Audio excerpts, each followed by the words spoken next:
I am Irina Bengtsson, a clinical psychologist and the founder of an online business, lovegrowbehappy.com. I help daughters of difficult mothers heal, grow, and find happiness. Those difficult mothers go under many names.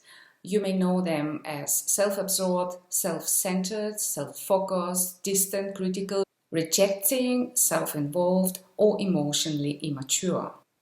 In extreme cases, that would be an antisocial personality disorder or even mental illness. But they all have similar qualities and an ability to make our lives to hell.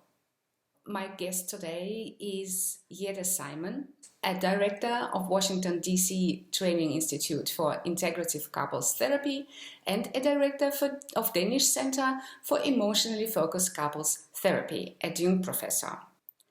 She's a psychologist, a psychotherapist, and a brilliant teacher. Welcome, Jette.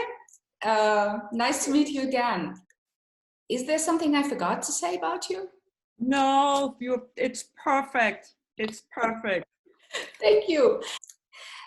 So today I would like us to focus on how we can help those daughters. Surely we cannot solve all their problems in 1 hour, but we can give them more understanding of what they're going through, what's happening in their life, and most importantly, hope. Is that all right with you? Yes, and I think it's just so lovely that you are doing all the work you're doing, and it's beautiful what you're doing, and you are the intention of creating hope. Yes, that's what therapy is about. Yes, yes. I think we all need hope, either in therapy or not. When I struggled to make sense out of my life and toxic relationships with my mom, I felt lonely and desperate. And if someone listened to me and gave me hope, it would have been a wonderful gift. So I wonder, how often do you see daughters and sons of difficult mothers in your praxis?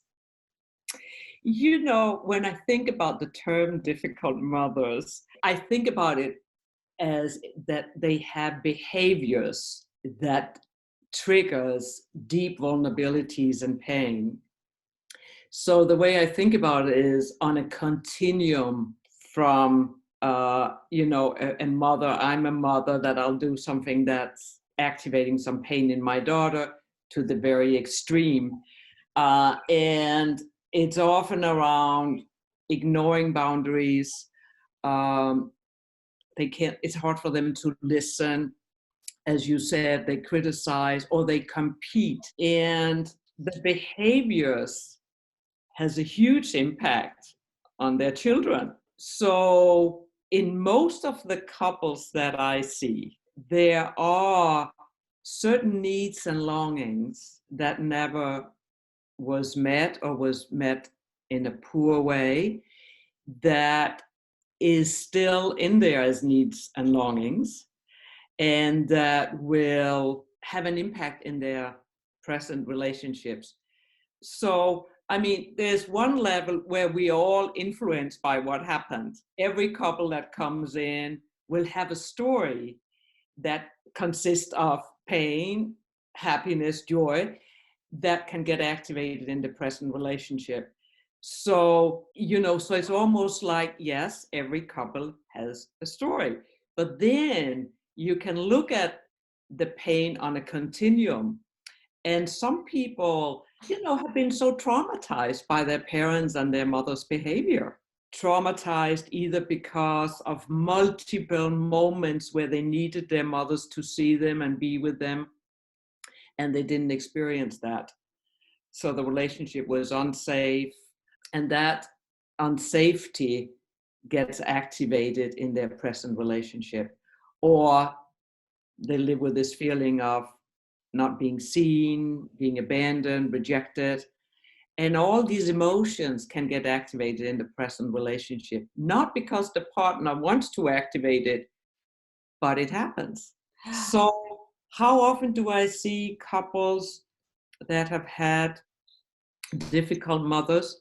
if we look at the very extreme, and the extreme for me is where the child have had to create some structure to be able to survive at all, where the interaction as adults is minimal or doesn't exist at all.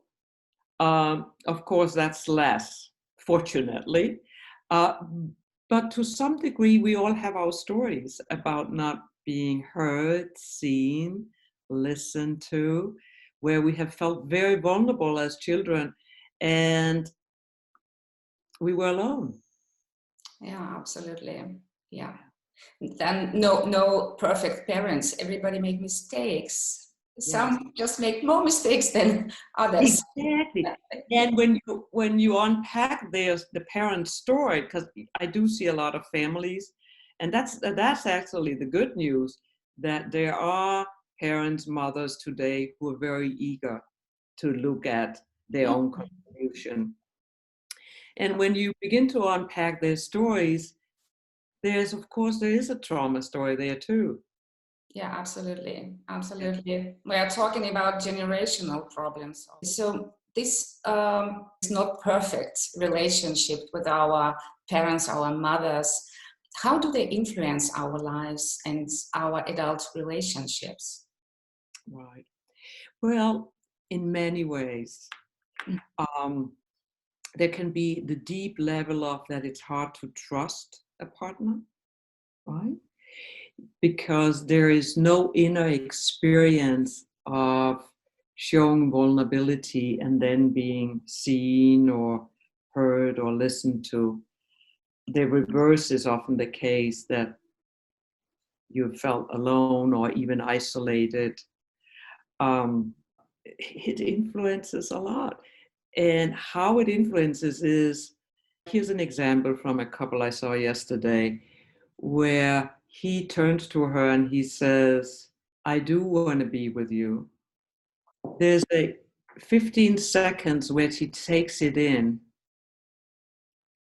and then immediately that part in her that says, don't get your hopes up, you can't trust this, gets activated and says, I don't believe you. Mm. So there's a longing for closeness and connection, but there's so many painful experiences on the inside that will then make the person perceive the other as untrustworthy and then will push them away. That can be one scenario. And then, of course, that activates a vulnerability in the other, feeling of being rejected, that person might have a response to, that will look like from the outside as I'm turning away, I'm withdrawing, that then will confirm, in this case, the woman who have had a really traumatized relationship with her mother, like, yes, here we go. I can't trust that he will really be there when I need him.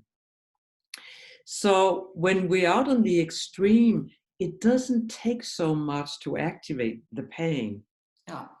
Because there's a longing for connection, but the very move towards connection will activate painful memories of the connection not being there, or that connection will create more pain. And then we defend against it, of course, but on the inside, it leaves us feeling very lonely, isolated, unlovable, not good enough.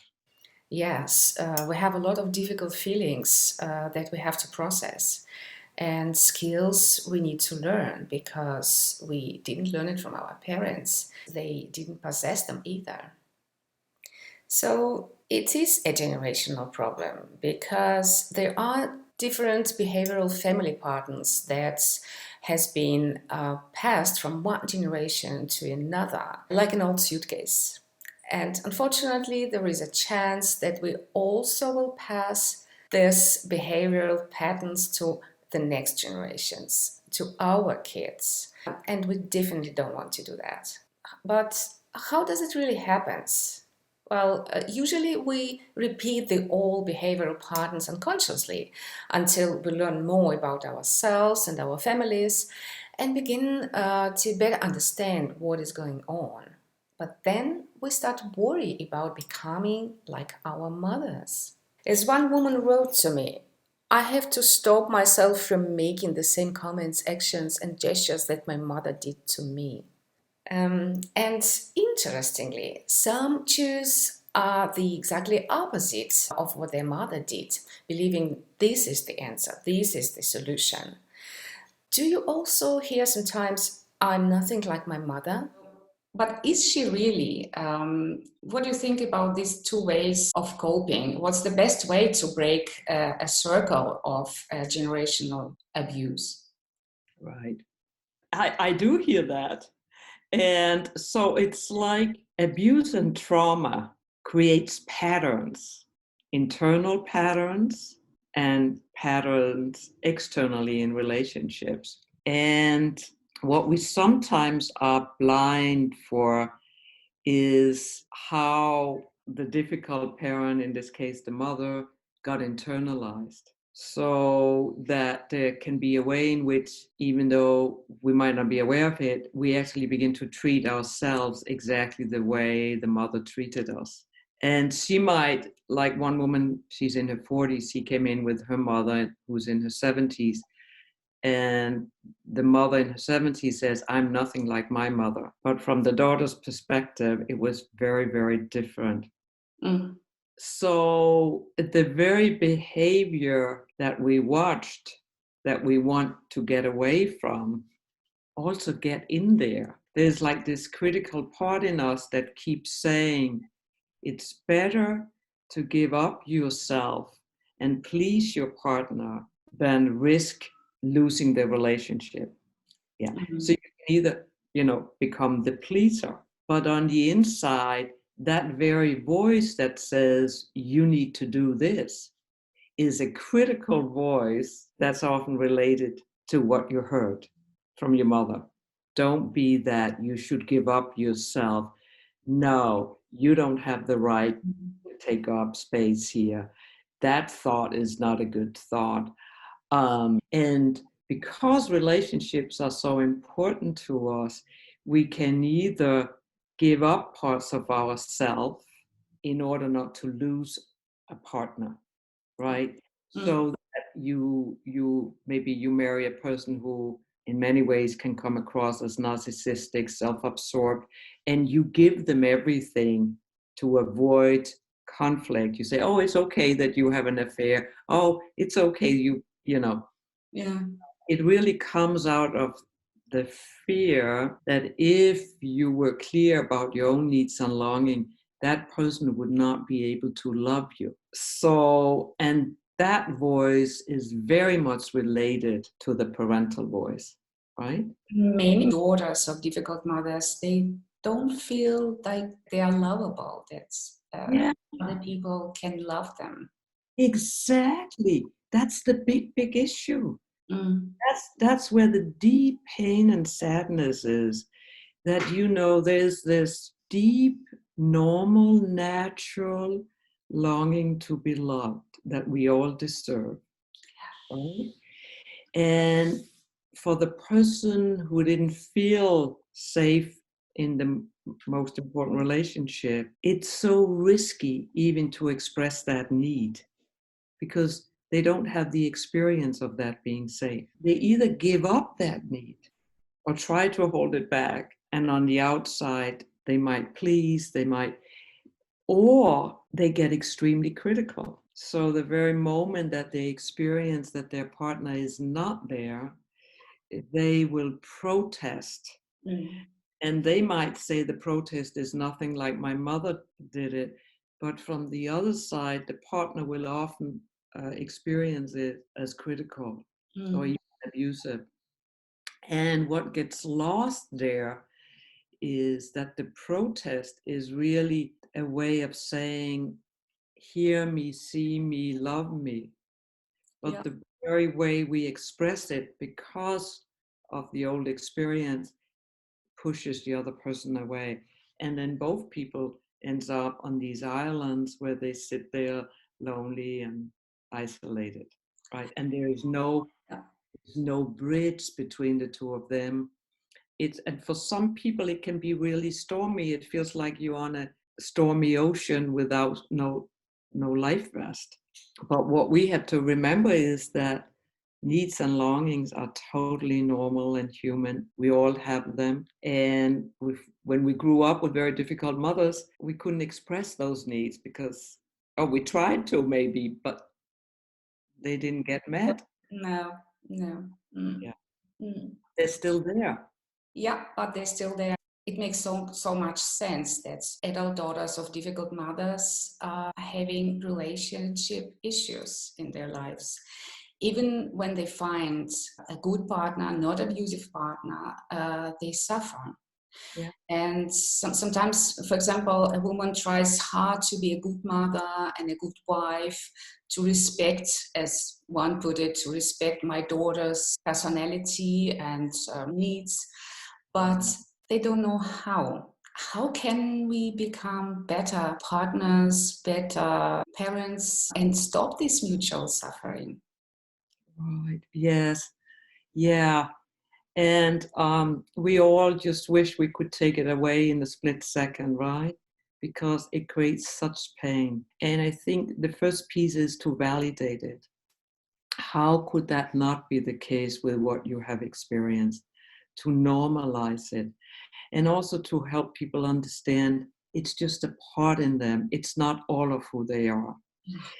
That behind that part is a wholeness. There's something that's not broken.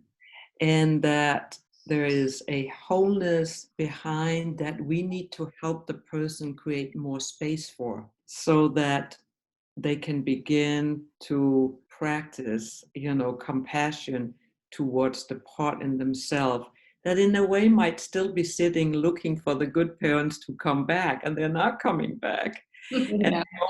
the only person who is left is you, right?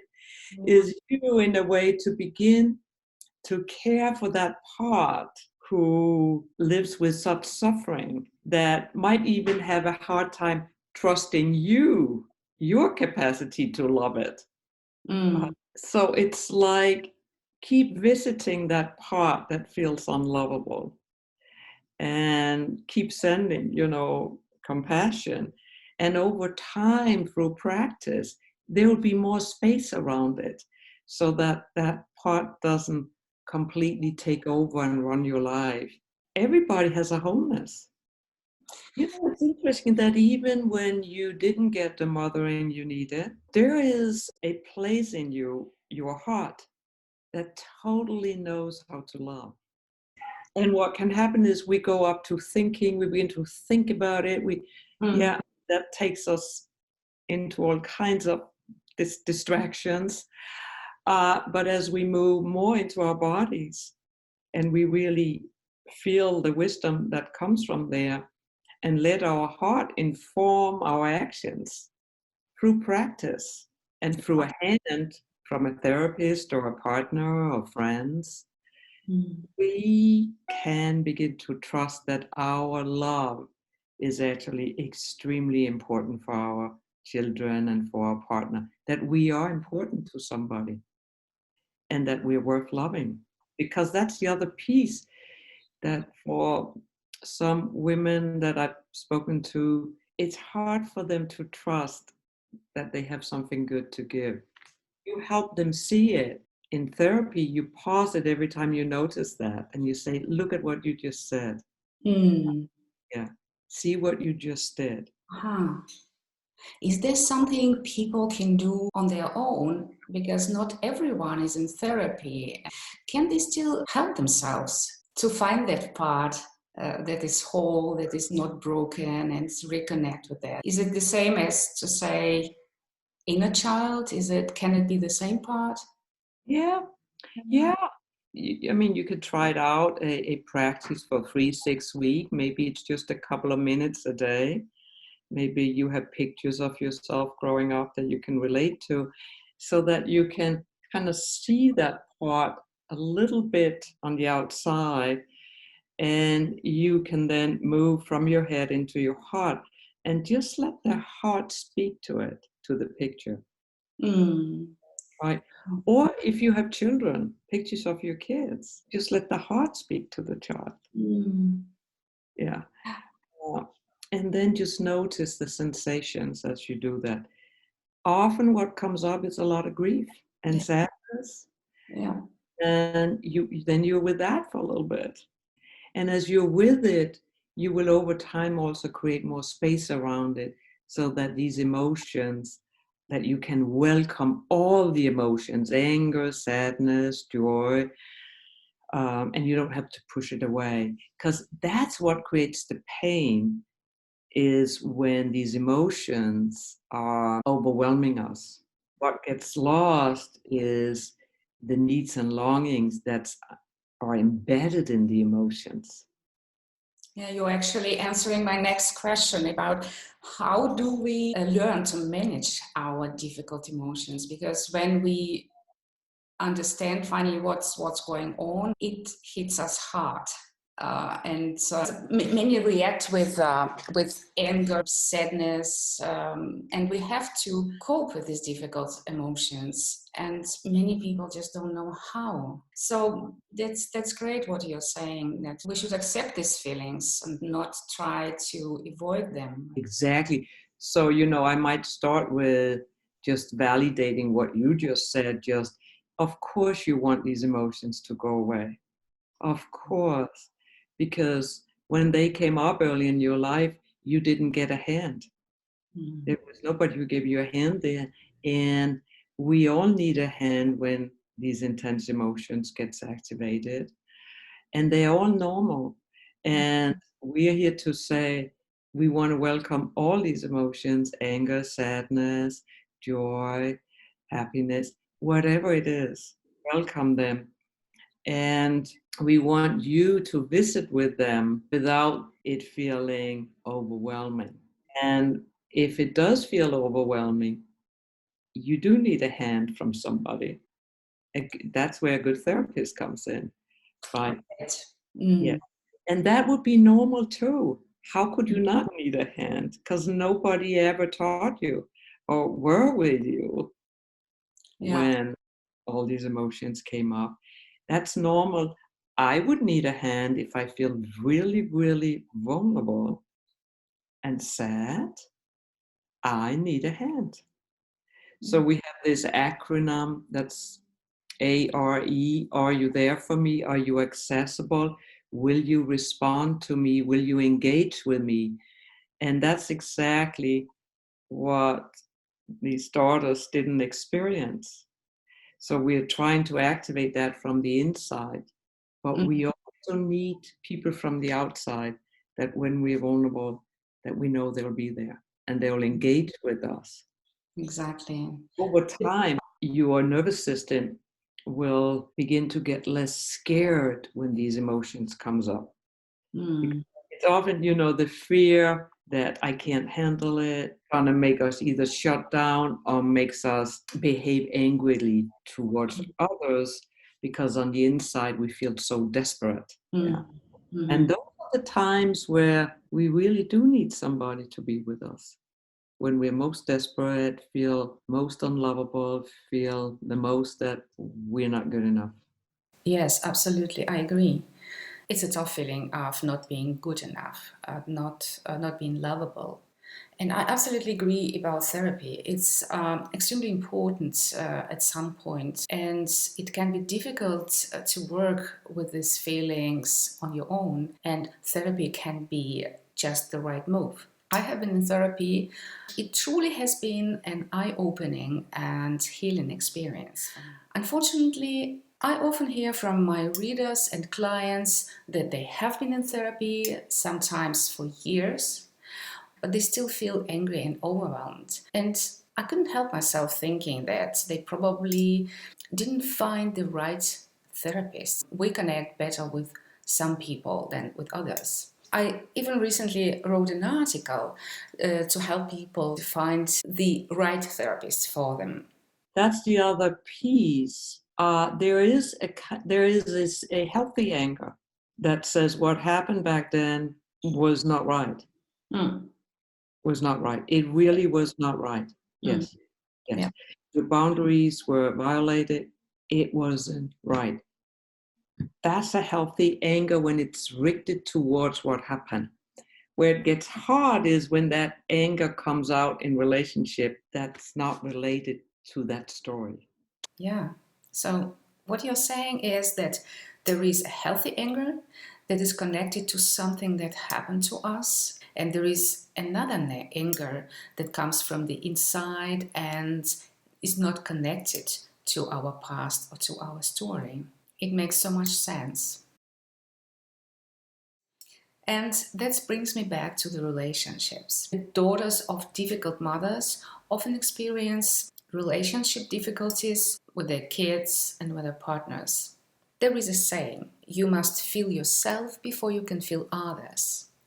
And when we can't feel ourselves, we struggle with romantic relationships too. As one woman wrote to me once, if someone had an interest in me or said he loved me, I would break down and shut down completely. And I remember doing exactly that myself. And the other problem is often we choose wrong partners, people who will abuse us later. I've always been drawn to emotionally distant people. My relationship partner is always the same. I'm tired of this behavior but don't know what to do to change it. So, my question is how can we avoid falling for the wrong people? This is tricky. There are no wrong people, but there are behaviors that are not okay. And the behaviors, the impact of our behaviors on others can be extremely painful. Mm. But the function of these behaviors is related to something else. So, for example, this couple, they came in, she was very, very angry with him and found him unreliable. He always turned away. And then she would turn up the music, criticize him even more. And the impact of that would be he would start, he would take a drink, right. So I'm always interested in the patterns because what got lost for her was that underneath his behavior of withdrawing and drinking was a whole story. He did turn away, he did drink to protect himself, but he also turned away to avoid the conflict escalating. So, him turning away, I said to him, you turning away doesn't mean you don't love her, right? Oh, yeah, I love her. But see, that gets lost because she had no felt experience of being important to him. Okay. But he, on the other hand, was struggling with a feeling of overwhelm, a feeling of, I can never please her. I can never do this right. And then the impulse to shut down came up. And the more he shut down, the more angry she got because on the inside, she felt totally unseen, Mm. unlovable, abandoned. Um, as we unpacked it, it turned out that kind of the islands they landed on were quite similar. Wow. They both have stories of deep rejection, abandonment, abuse, alcoholic parents. So as we began to unpack it, Ed, he could turn to her and say, I do want to move closer to you, but I'm so afraid of talking to you because I'm afraid I'm never going to get it right. She could then begin to feel, oh, oh, he does love me. It's not that he doesn't want to be with me, he doesn't know how. And when I get angry, it actually scares him. Yeah. Right? Yeah. And as she softened, but her softening didn't happen until he opened up more about what was going on the inside. As she softened, he said one day, he said, oh, she's not a bitch Oh. at all. Mm. She's scared. She's scared. Mm. when he could see that natural impulse of empathy started to come up, even though these two people have never had much empathy in their life, this is part of your biology. Will they have an easy relationship? No, because the shadow of trauma will keep coming up again and again and again when they're vulnerable. And what we need to help them with is to become a team around the negative pattern, but also a team around the trauma. Okay, I Yeah. see. Yeah. There are no wrong partners. Is it what you're saying? But they are traumatized people who find each other, and yeah, their relationship is complicated, and they probably really need help. Yes. They create patterns that might be similar to what they come from, and we need to help them become a team around the patterns. It doesn't mean that there aren't wrong, that there aren't partners who can have such difficult behaviors that you decide to say, I don't want to be here. Because for this to work, both people do have to say, I long to feel safer and closer to my partner. There are people who are so wounded, so badly wounded, that they become so self-absorbed that they don't want to work on themselves. Right. So if you don't want to work on yourself, that leaves the other partner in a very, very difficult situation. If you still choose to stay, you made that choice. And you probably made that choice because you're still struggling with loving yourself. Or there can be circumstances, poverty, if you name it, might help create a structure around it where they still can be nurtured elsewhere. But if you can get both people on board and they both can get to a safe, can feel an alliance with you as the therapist where they can express a longing to create a safe haven with that other person, a different context, then we can say, okay, I'll help you get there. I'll help you become a team around the negative pattern, also the negative pattern internally, and the negative pattern that's impacted by childhood trauma. It's not a quick fix. It's a process. It's a life journey, right? And it can be very beautiful because, I have seen people from extreme backgrounds create some of the most beautiful relationships. Well, it's so beautiful. I mean, it's hard work, but it must be so rewarding for you as therapists. Okay. In our close relationships, we all want to be heard and seen and accepted for who we are. And we have the deep need to be connected to another person. But what do we do when the other person hides her or his vulnerabilities behind the walls of anger, manipulation, blame, or even silence? What do we do? You know, it's a tough call. What would happen if that person said, I do want to feel closer to you, and I'm scared of your behaviors? How would the other person respond? That's a good question. Yes. I do want to feel closer to you, and I'm scared of your behaviors. It pushes me into a place of fear. And I need you to work on this for me too. Yes. If a person gets that they're important, most people can risk opening up, but some can't. And if they then, the response is, that's your problem, the person might say, that's it, I'm walking away. Okay, so what I can do is to reach out to another person, to my partner, from a very vulnerable place and offer a connection.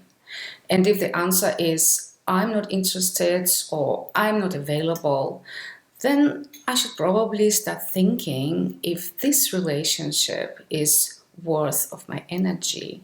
I love it. I love it. Thank Yeah, you so much. yeah, Mm. yeah. So what we're saying is there's no other way than sharing your vulnerability if you want to get clear about Yeah, what you can actually achieve in this relationship. exactly, exactly. But the other advice is to understand that when a person shuts down, it's often because they on the inside really struggles with not feeling good enough. So underneath the very narcissistic behavior is often a person with very negative view of self. And Exactly. when I try to come in on the inside of that person with the anger and they won't let me, I will talk about, I'll say, I'm trying to help you, I'm trying to help you share your insight, and I'm noticing that you're pushing me away. That worries me. I mean, do you feel pressured? I might say, and they will often say yes. And what is it like to feel pressured? What comes up for you? And then again, there are people who say, I don't want to work on it. Goodbye. The same dynamic we see between mothers and their daughters, right? If the mother is willing to uncover her vulnerabilities and improve the relationship with her daughter, these two might have a chance. If not, it may be necessary for a daughter to make a tough decision either to stay in the relationship or leave it. And that brings me to my next question. Some of us have to take care of our older, ill mothers out of necessity or by the kindness of their heart.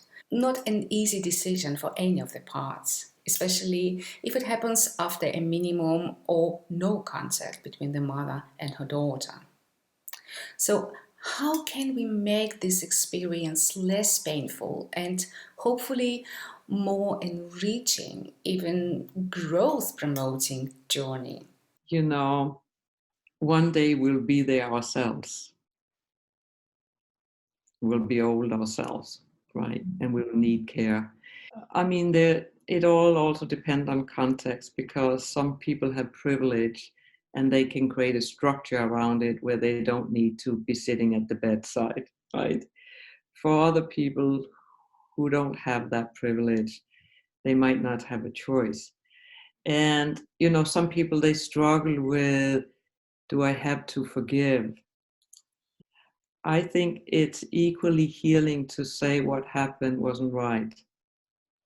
And I'm accepting the fact that what happened happened, right? Mm. And I can see the generational pain, right? And then when you sit there and you feel all the anger, validate it in yourself. How could you not be angry?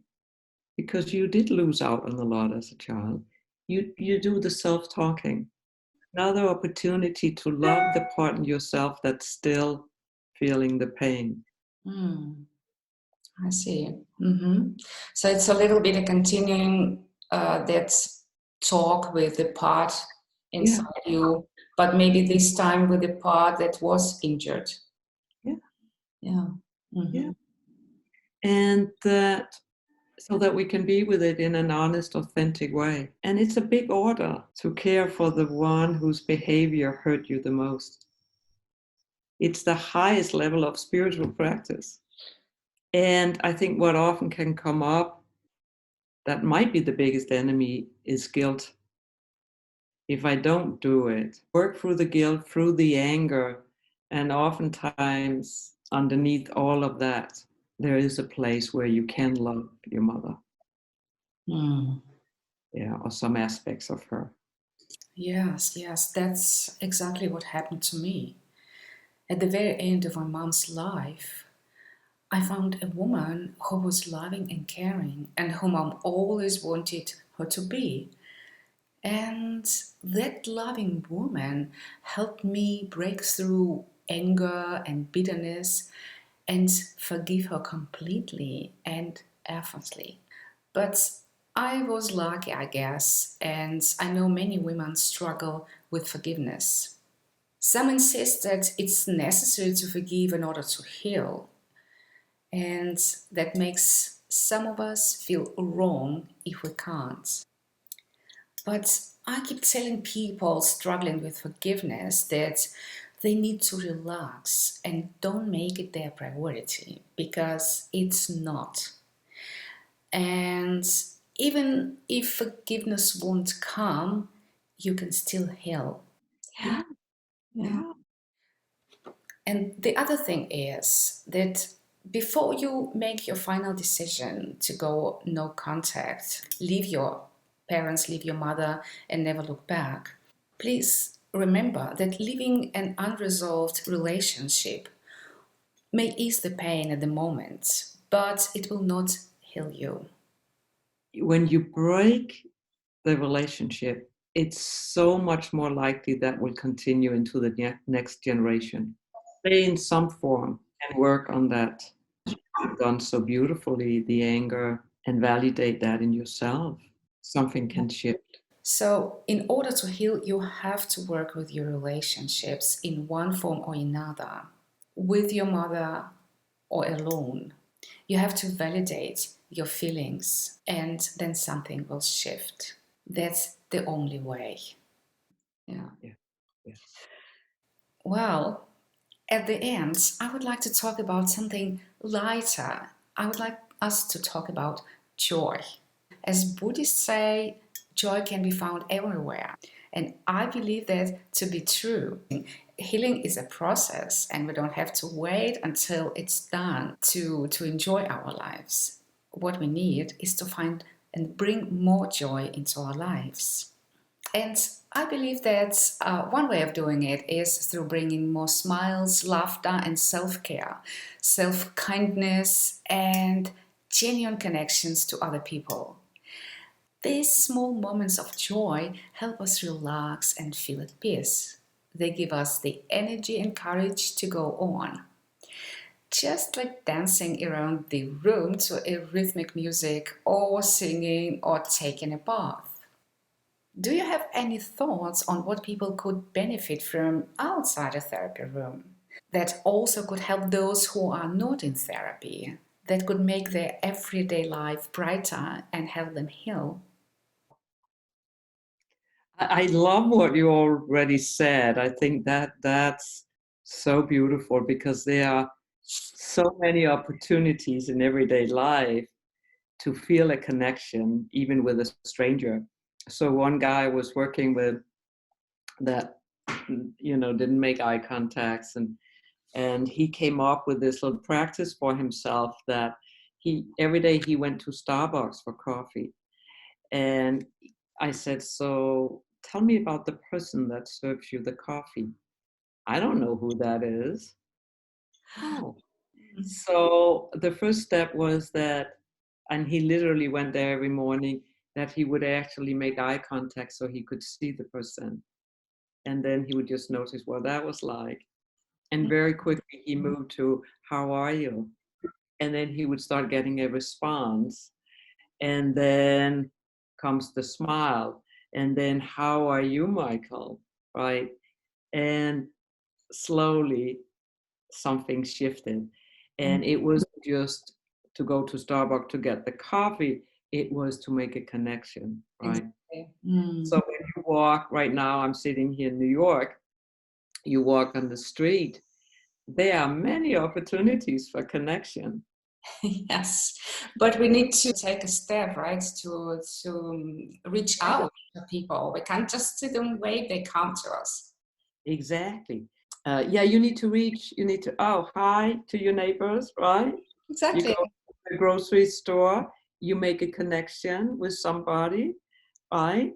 Because that moment activates a warmth on the inside, even though you might never see the person again. Mm. That warmth, that joy, that gets activated, right? Or in the morning, I go to Fort Greene, a park where a lot of people have dogs, and I just see how they connect with their dogs and with each other. And there's so much joy and happiness in that setting. Other people go to church, or synagogue Yeah. or temple, or or they just make the connection in the store, or they go to yoga. It's risking looking at another person and give them a smile, right? Beautiful. Make it simple. Yeah. Exactly. Thank you so much, Jette. Could you tell people where they can find you? Yes. So, I work in New York and I work in Copenhagen. In both places, I do a lot of trainings for therapists, and then I see couples. So here in New York, I have couples come in for these intensives where they come for a day or two, and I do some of that in Copenhagen too. So my website is my name, jettesimon.com. That's about to get launched, the new website. And then for therapists who are interested in trainings, we have our institute, the EFT Institute, that's led by Sue Johnson, is in Canada. It's ICEFT.com, ICEEFT.com, where there's training schedules. And I will put it under this video, all the links. Thank you. Thank you so much. And just at the end of the interview, let us remind all the people who are watching us that life is complicated and it's not just bad or good. And even in difficult times, there is joy to be found through mindfulness, kindness, self-care, and gratitude. So never, ever give up. Right. Thank you so much, Jette. And thank you guys for watching, and see you soon. Totally delightful to be on board. Thank you.